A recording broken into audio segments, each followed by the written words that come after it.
ఈ పిల్లాడే సార్. ఏమిటి నువ్వు చూసింది ఈ పిల్లోనే? అవును సార్, ఈ పిల్లోనే నేను చూసింది. ఖచ్చితంగా చెప్పు, ఈ పిల్లాడేనా?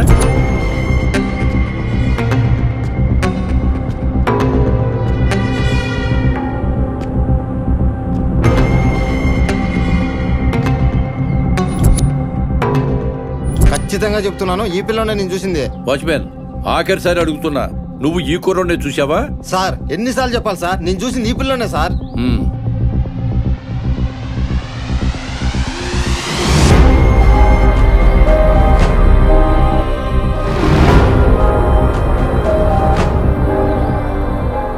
ఇప్పుడు చెప్పు, వీళ్ళిద్దరిలో ఎవరో? అదేంటి సార్, నాకేం అర్థం కావట్లే, ఇద్దరు ఒకేలాగా ఉన్నారు.